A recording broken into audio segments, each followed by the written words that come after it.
Yang mana pokok sana?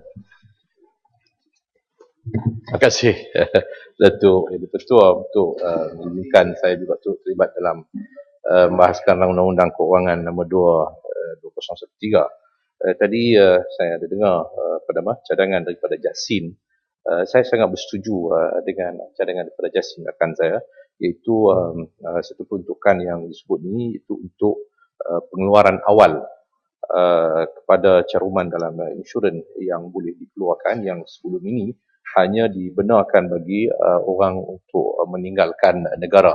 Jadi oleh sebab itu kita mengharapkan bahawa cadangan juga pada keizinan juga perlu diberikan kepada mereka untuk mengeluarkan caruman mereka itu untuk tujuan ibadah haji seperti yang disebut tadi, untuk perubatan bagi yang penyakit yang kritikal yang memerlukan perbelanjaan yang mahal, dan juga untuk pendidikan anak-anak untuk melanjutkan pelajaran dan sebagainya. Ini sesuatu yang harus diberikan pertimbangan oleh pihak kerajaan. Yang kedua yang saya nak sebut di sini ialah berkaitan dengan soal pengutipan cukai secara keseluruhannya.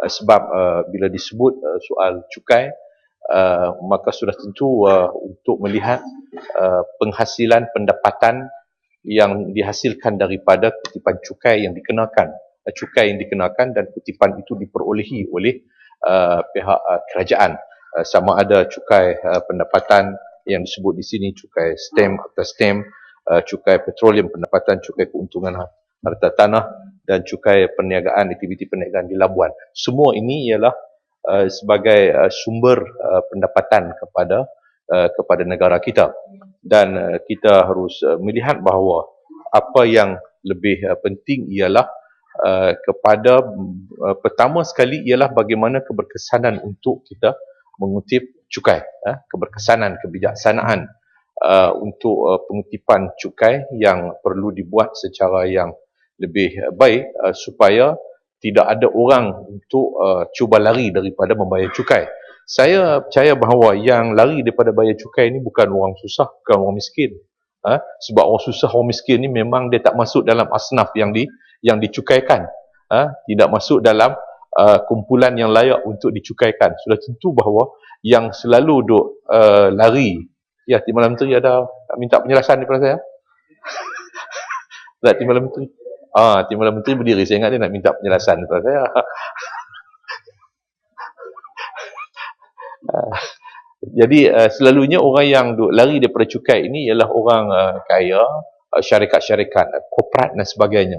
Malah kadang-kadang kalau kita lihat bahawa sekarang ni ada macam orang panggil apa, agensi untuk untuk boleh membuat penyata pendapatan keuangan yang diperoleh oleh syarikat atau individu itu, untuk nak tunjukkan bahawa pendapatan itu boleh dicukai dengan kadar yang lebih rendah, yang lebih rendah. Jadi ini ada kaedah-kaedah yang boleh dibuat. Jadi sebab itu saya katakan bahawa yang penting untuk kita lihat ialah kecekapan kita untuk melihat satu-satu syarikat itu, sama ada laporan yang dikemukakan itu betul ataupun tidak. Kalau tidak, nanti bermakna bahawa orang akan begitu mudah untuk melepaskan diri daripada pembayar cukai, sedangkan laporan ataupun penyata keuangan yang dikemukakan itu ada penyata keuangan yang boleh dibuat untuk mengelak seorang itu daripada membayar cukai pada kadar yang lebih besar. Jadi sebab itu bagi saya bahawa adalah ini yang wajar untuk dilakukan oleh pihak kerajaan, bukannya mengenakan GST yang akhirnya akan terbeban kepada rakyat yang kalau rakyat yang tidak termasuk dalam asnaf yang dicukaikan, akhirnya dalam GST dia juga akan kena bayar cukai kepada pihak kerajaan. Sedangkan sepatutnya kita mengambil cukai daripada orang yang sepatutnya membayar cukai dengan lebih besar, tetapi dia lari kerana ketidakkecekapan kita. Sepatutnya kita ambil duit itu untuk membantu orang miskin. Tapi sekarang ni oleh kerana kerajaan selalu berhujah pendapatan negara tidak mencukupi, maka kita perlu meningkatkan penambahan pendapatan melalui GST. Jadi maknanya kita sudah lari daripada konsep sebenarnya. GST itu sendiri, GST itu ialah satu konsep untuk untuk memperlihatkan konsep keadilan yang lebih baik kepada setiap manusia. Bukannya GST satu konsep untuk menambahkan pendapatan. Tetapi di Malaysia sekarang ini kita lihat bahawa GST yang nak dilaksanakan pada 2015 nanti ialah kerajaan berhujah untuk tujuan menambah pendapatan negara.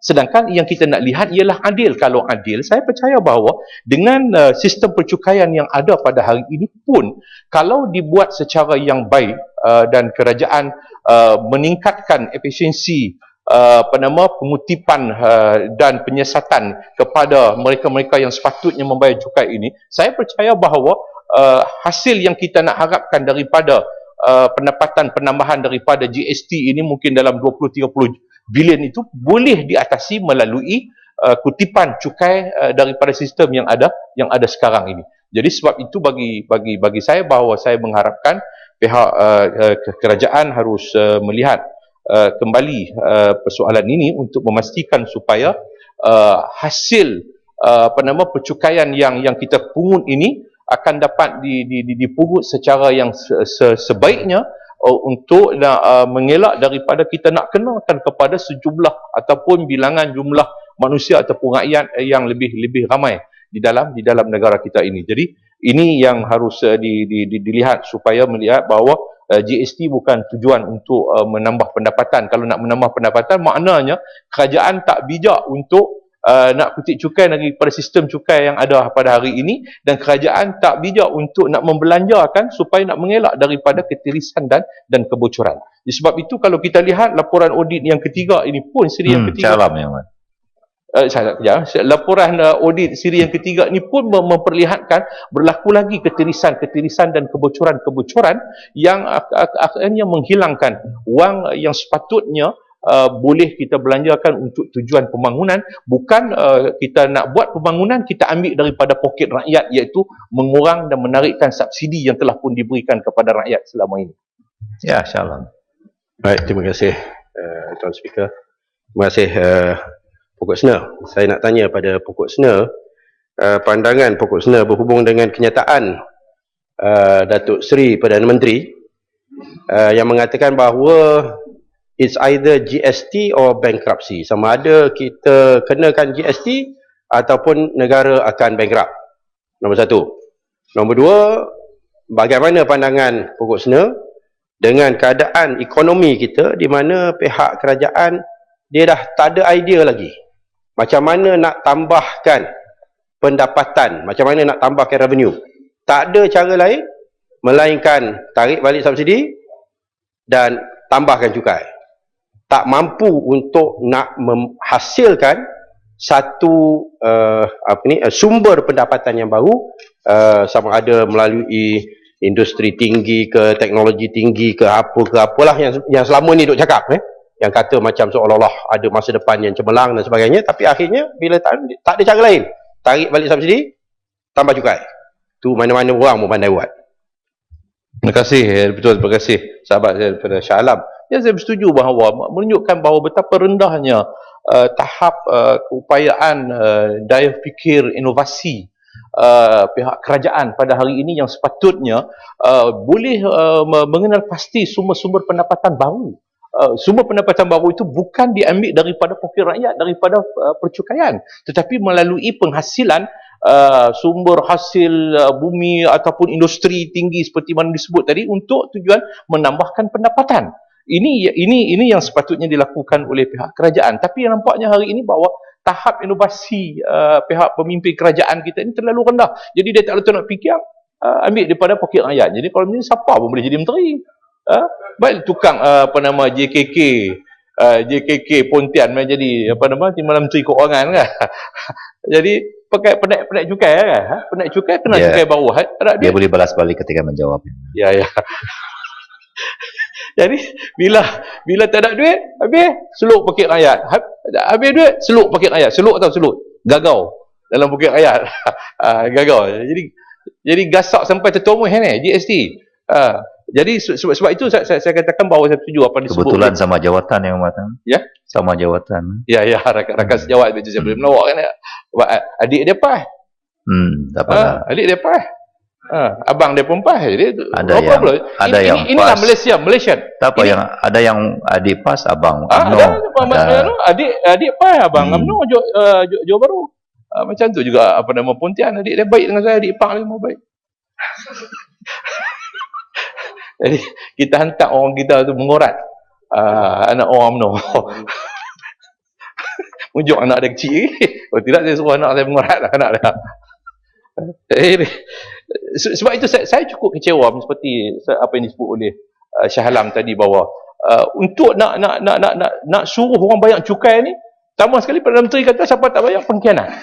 Siapa tak bayar pengkhianat. Jadi kita tak ada usaha untuk nak fikir bagaimana satu mekanisme yang lebih baik untuk, macam saya katakan tadi, bahawa nak tengok sama ada penyata keuangan yang dibentang oleh syarikat korporat ataupun individu tu betul tak betul dan sebagainya. Tak ada satu penyiasatan yang dibuat tahap keuntungan hasil perniagaan dia boleh berapa banyak untung dan sepatutnya cukai kerana berapa, tiba-tiba dia bayar cukai berapa.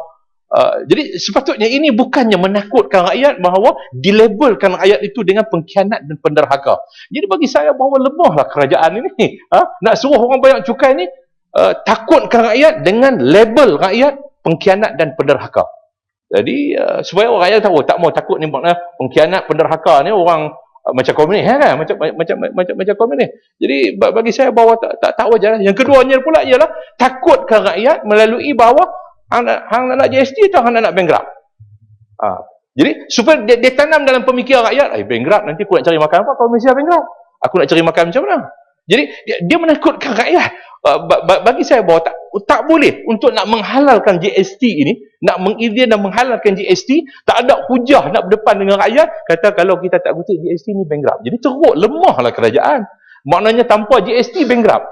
Sedangkan apa yang disebut oleh rakan saya sebelum ini, PJ Utara, bahawa Greece yang juga mengamalkan, memperkenalkan GST juga turut menghadapi masalah bankruptcy. Jadi apa argument hujah yang mengatakan bahawa GST akan mengelak kita daripada bankrupt? Bukan GST yang menyebabkan sebuah negara itu bankrupt, tetapi pengurusan keuangan negara yang kalau tidak dibuat secara yang baik, kutip cukai, orang bayar tetapi kita belanja dengan perbelanjaan yang tidak berhemah, berlakunya ketirisan, kebocoran dan sebagainya. Ini yang akan menyebabkan kita akan bankrupt. Bukan kerana kita beri sesuatu kepada rakyat kita akan bankrupt, tidak. Jadi sebab itu saya katakan bahawa cukup kesal dan kecewa dengan apa yang disebut oleh Perdana Menteri, bahawa begitu dangkal pemikiran untuk nak menghalalkan, nak mengizin dan menghalalkan tindakan untuk nak melaksanakan GST ini. Lalu kita takutkan rakyat dengan bankruptcy supaya kita boleh ambil daripada rakyat. Jadi sebab itu kita nak lihat macam mana pengurusan keuangan negara, pengurusan keuangan negara yang sepatutnya diperbaiki untuk memastikan supaya setiap hasil yang kita perolehi, cukai yang kita peroleh daripada sistem pencukaian yang ada pada hari ini betul boleh dibelanjakan untuk tujuan pembangunan, untuk memberikan kebaikan kepada rakyat. Saya nak tunjuk contoh lah, macam saya sebut sebelum ini dalam perbahasan banyak Kementerian Pertahanan, Kementerian Kerja Raya dan sebagainya. Macam mana kalau kita masih mengamalkan direct nego untuk projek-projek kerajaan? Sepatutnya projek yang boleh menjimat hampir 6 juta umpamanya, projek JT baru di Langkawi. JT baru di Langkawi. Sepatutnya projek yang kita boleh menjimat sebanyak 6 juta kalau kita buat tender terbuka, tapi kita tidak buat. Sebab saya nak tanya Kementerian Keuangan, sebab Kementerian Keuangan yang mengarahkan untuk JKR seperti mana disebut oleh Menteri Kerja Raya, mengarahkan untuk JKR untuk nak nego dari segi harga dengan syarikat yang telah pun diputuskan. Kemudian bila dah angkat kepada Kementerian Keuangan, saya dipahamkan Kementerian Keuangan kata okey, on, dan kerja akan bermula pada 5 pada hari ini. 5 Disember, hari Jumaat. Besok 4. Hari ini 4 suruh. Betul. Besok 5 hari bulan akan mulakan kerja tapak di pembinaan projek JT baru di Kuah di Langkawi.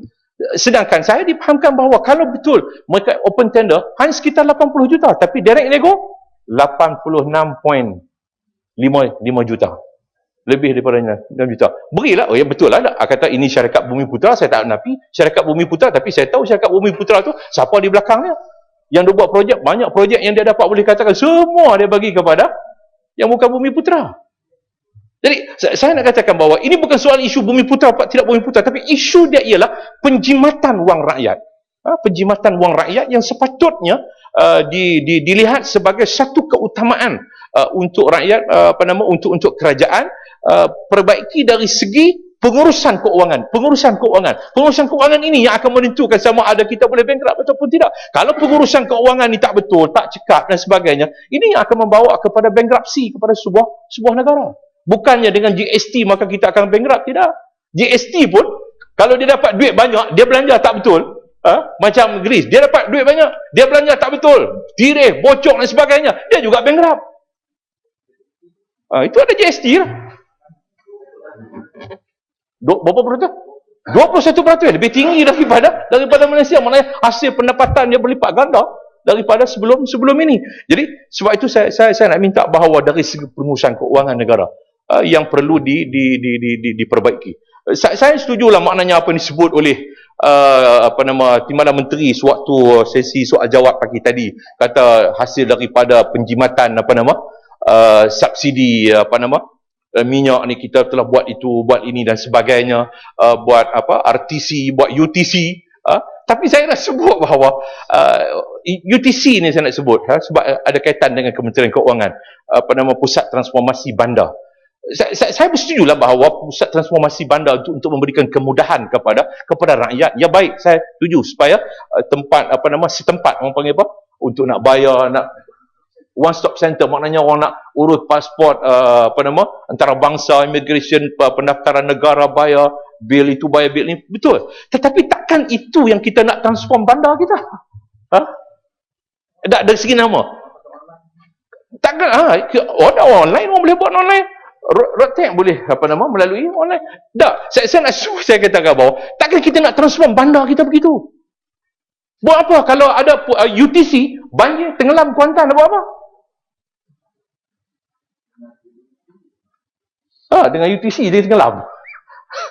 Saya nak katakan bahawa kerajaan harus melihat bahawa apa yang harus ditransform untuk bandar. Adakah kita nak wujudkan one stop center ataupun kita nak transform bandar itu untuk mengelak daripada banjir? Ini yang menjadi kebimbangan umpamanya di Kuala Lumpur sendiri. Begitu juga di negeri lain. Jadi sepatutnya maknanya cara perbelanjaan wang kita itu kucing-kucing kita buat. Ya betul lah, buat umpamanya macam saya katakan bahawa UTC, renovate ubah suai bangunan di UTC 50 juta. 50 juta. Betul, memang betul. Orang kata renovate ni, ubah suai ni mahal. Dah tahu kata mahal, buat apa buat? Baik beli bangunan baru, buat bangunan baru. Tu baru betul. Bangunan kita pergi renovate tu bukan bangunan kita, bukan bangunan kerajaan pusat, bukan bangunan Kementerian Keuangan, bangunan Majlis Bandaraya Al-Ustaz. Jadi kita katakan kalau kita renovate lebih mahal, kalau bangunan tu hak kita, tak apalah kita renovate lah. Rumah kita renovate mahal pun tak apa. Tapi kita renovate bangunan yang bukan menjadi milik kita. Jadi saya katakan bahawa ini cara pengurusan keuangan yang menyebabkan berlaku kebocoran ketirisan yang sangat mengecewakan. Ya, untuk penjelasan sikit. Betul. Terima kasih Pokok Sena. Kalau kita menyebut mengenai UTC, Urban Transformation Center ni, setujukah Pokok Sena kalau saya katakan lebih baik kalau kita memberikan insentif, contohnya kepada program-program pembangunan, pembinaan rumah-rumah baru di sekitar bandar, supaya menggalakkan mereka menyediakan kemudahan-kemudahan bagi orang-orang dengan keperluan khas ataupun OKU contohnya, ataupun developer kita ini, pemaju-pemaju ini diberikan insentif untuk menggalakkan mereka membina bangunan-bangunan perumahan yang menggalakkan green technology untuk mengurangkan penggunaan kuasa misalnya. Bukankah ini lebih baik dijadikan sebagai inti kepada pembangunan urban ini. Apa pandangan Pak Kusna? Saya bersetuju dengan inovasi pemikiran yang ada kepada Kuala Krai. Maknanya dia punya inovasi yang tinggi pemikirannya.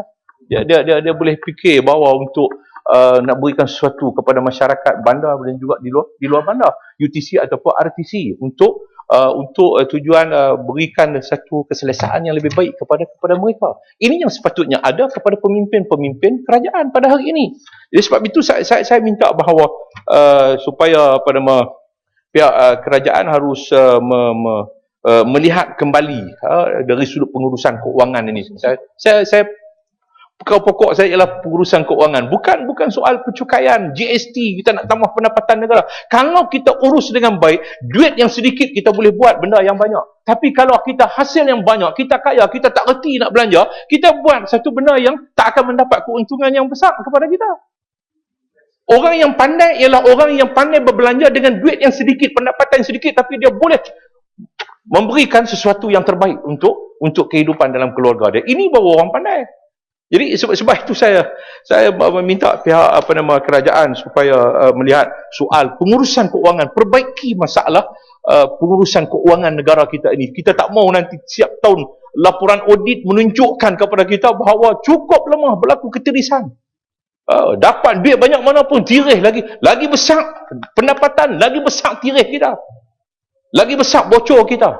Jadi sebab itu saya minta supaya kerajaan menubuhkan satu komiti khas untuk melihat soalan ini, bagaimana pengurusan keuangan kita ni nak ini yang kita nak kena transform pengurusan keuangan itu sendiri macam mana supaya dia dilihat secara yang lebih baik untuk menyelamatkan wang negara kita daripada dibadirkan sebegitu mudah oleh mereka yang saya anggap bahawa pembadiran inilah, orang yang melakukan pembadiran inilah merupakan pengkhianat kepada negara, penderhaka kepada negara.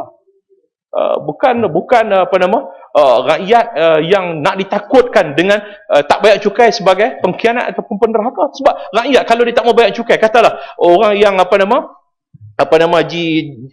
dikenakan GST, tapi dia tak dapat tidak lah.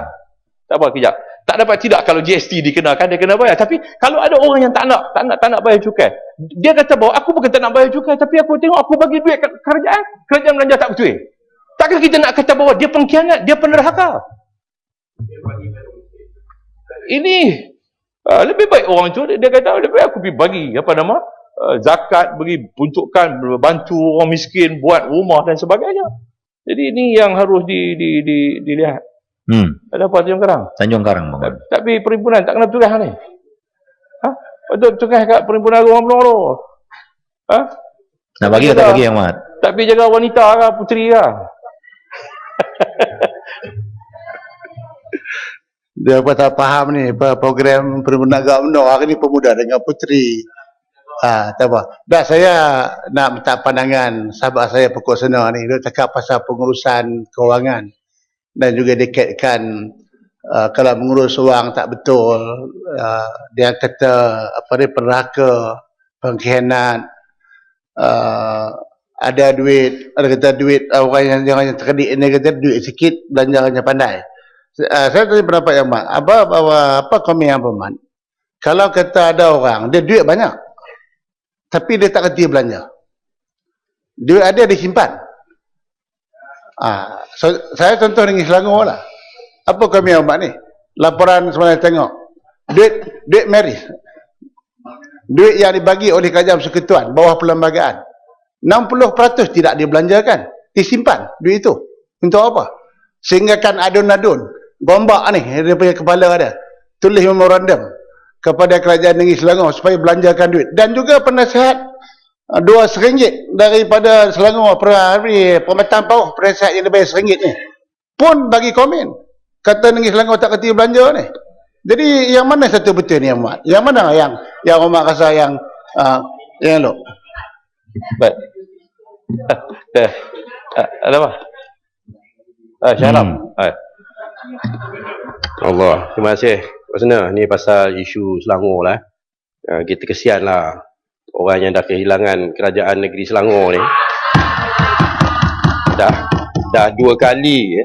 Kali pertama tu bolehlah diberikan alasan, kita relax, kita tak sedar, berusaha nak dapat balik, tak dapat, lagi teruk pula tu. Lepas tu bolehlah datang ke parlimen, di mana di parlimen dia berkuasa nak memperlekehkan kerajaan negeri Selangor. Terimalah hakikat. Rakyat Selangor tolak kamu. Terima hakikat. Ya, dah kalah dah 2 kali. Ya. Dalam soal mana lebih pandai, orang yang membazir ataupun orang yang simpan duit? Saya jawab lebih pandai orang yang simpan duit. Kerana orang yang simpan duit, damage is not yet done. The money is there. Ya, tak ada defisit, tak ada hutang. Ni tengok apa yang berlaku dekat kerajaan pusat. Yang Mat, Ya. tanya Disebut, pada pokok sena Yang Mat. ni saya nak minta pokok sena masukkan dalam ucapan dia. Boleh tak? Macam tu, boleh kan? Tengok macam kerajaan pusat, ya. Duit banyak, belanja banyak, hutang banyak, ya, akhirnya hutang, mula-mula timbalan Menteri Kewangan kata, oh, ekonomi kita bagus, mantap. Hutang pun biasa je, tak sampai berapa peratus je daripada GDP. Ya, jangan risau. Tengoklah Jepun pun banyak, tengok Amerika banyak, mana tiba-tiba Perdana Menteri kata either GST or bankruptcy. Macam mana tu? Ya, ini menunjukkan kepada kita bahawa keadaan pengurusan yang lemah, walaupun duit banyak, ya, boleh dan pasti akan menimbulkan masalah. Kalau dia jimat, tak apa, ya. Kerana nak belanja tu senang. Nak simpan tu, ni cabaran. Ya, akhirnya insya-Allah dia akan belanja. Simpan duit maris kerana ikut keperluan. Ya, buat sekarang ni, insya-Allah lepas ni akan belanja. Jalan-jalan sekarang ni semua sedang diturap, tak ada masalah pasal duit ada. Jangan tak ada duit, dah tak ada duit nak cakap apa?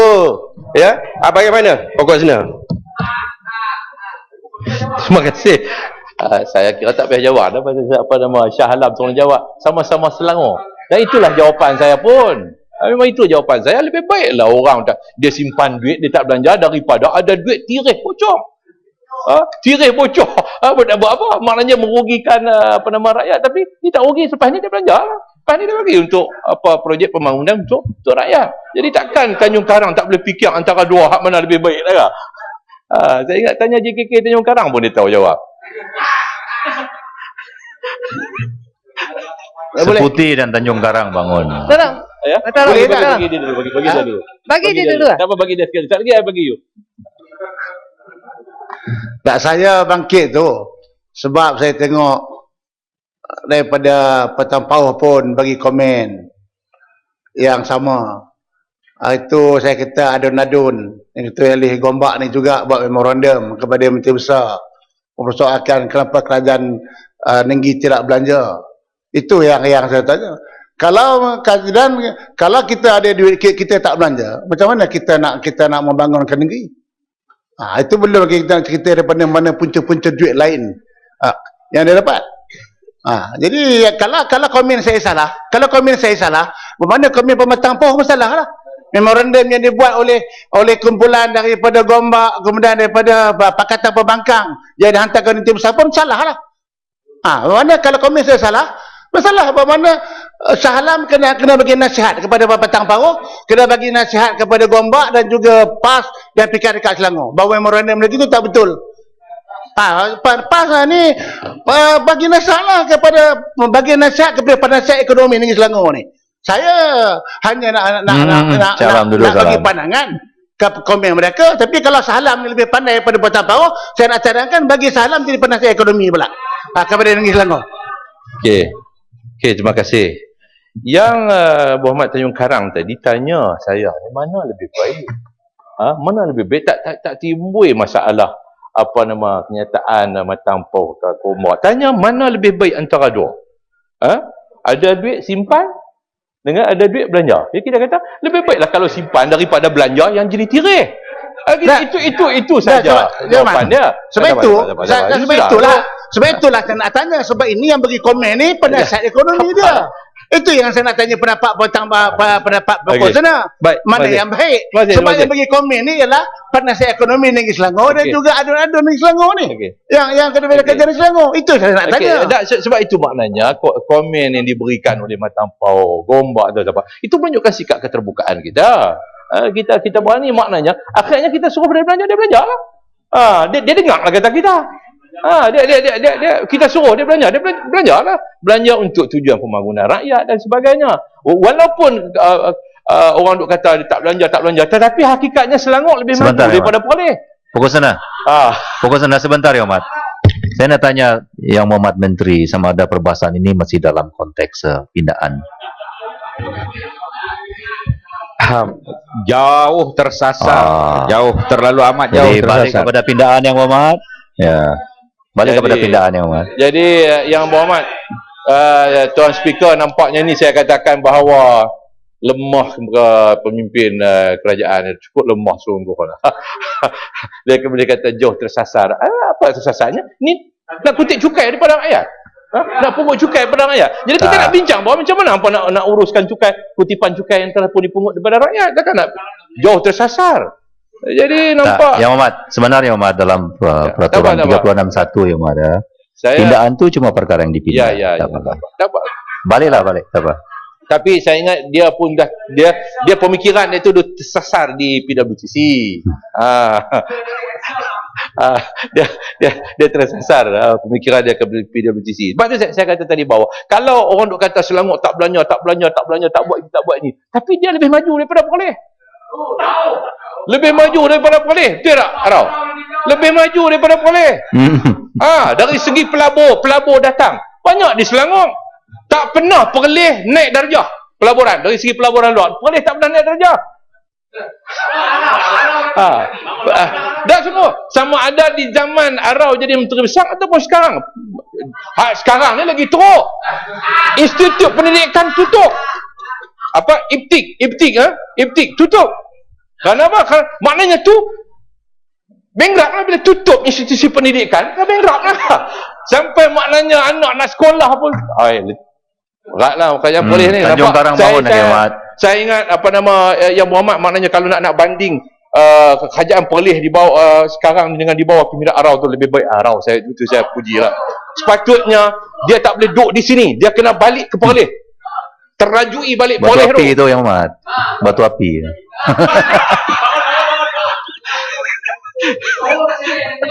Tanjung Karang bangun Yang Muhammad.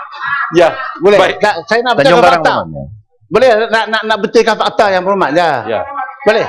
Apa dia? Nak Apa? betulkan fakta yang berhormat kata segi pelaburan tu. Apa dia? Boleh. Apa dia? Yang berhormat kata Selangor, tahu tak? Selangor ni tahun 2013 ni yang paling mengudum. Tahun lepas dia punya pelaburan 11.8 bilion. Tahun ni sampai sekarang hanya 2.8 bilion. Mengudum yang paling teruk. Jadi fakta yang berhormat kenalah betul. Kena betul fakta yang Baik. berhormat, jangan cakap Baik. kata pelabur yang Dah. paling baik. Yang Muhammad mengudum macam mana pun Selangor, dia tak duduk belakang daripada Perlis.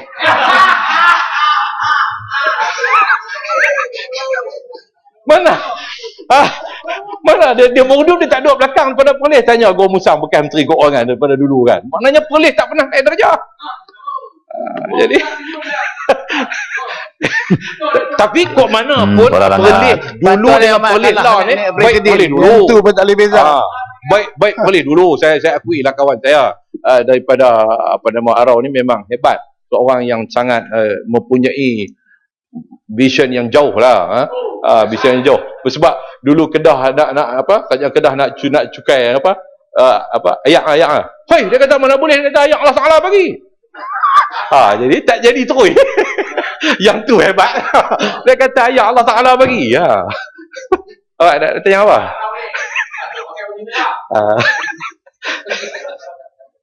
Okey, baik. Saya haraplah bahawa soal urusan keuangan yang harus dibuat supaya duit yang kita dapat itu, kutipan itu dapat memberikan manfaat kepada rakyat. Kita dapat membantu rakyat, meringankan beban rakyat ini. Tarif elektrik naik, inflasi naik. Itu dikatai disebut oleh Gubernur Bank Negara. Tapi Menteri Haiwan Pengguna kata jangan panik. Nak tak panik macam mana Gubernur kata inflasi naik.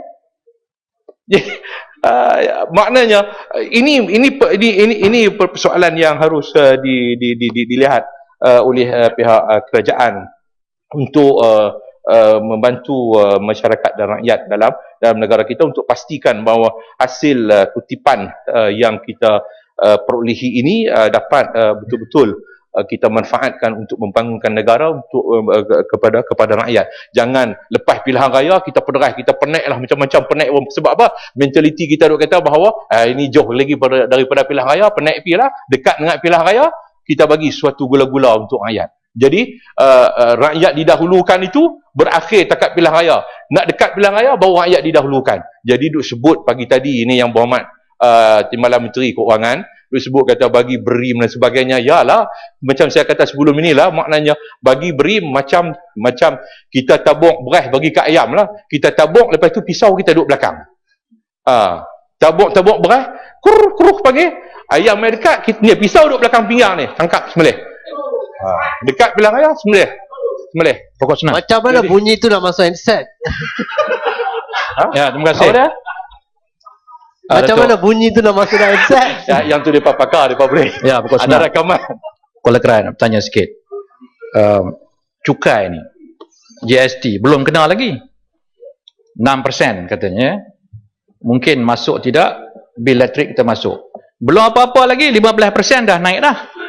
Yang tu belum masuk 6, kalau masuk 6 lagi, entah berapa persen lagi. Jadi ini betul-betul macam perumpamaan yang Pokok Sena bawa tadi. Apa pandangan? Itulah dia kata, maknanya dia dekat dengan pilihan raya, dia bagilah gula-gula. Maknanya gula-gula 650. Orang pun tak fikir, rakyat pun kadang-kadang lemah, dia fikir tahu umpan. Dia tak tahu di sebalik umpan tu ada matakai yang sangat berbisa. Matakai sangat besar ni macam lah. Macam lah ni, mana ada orang pergi mengai ikan, mengai tu, memancing ikan. Orang pergi mancing ikan tarik dapat dia karau.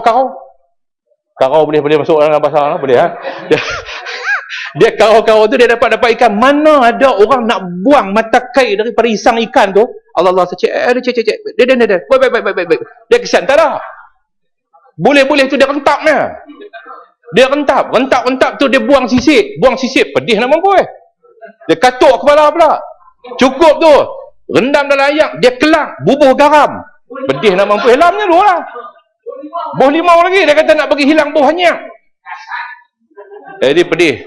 Dekat pilihan raya dia bagilah macam-macam umpan dan sebagainya. Jadi saya minta lah pihak kerajaan Rompin pun masuk.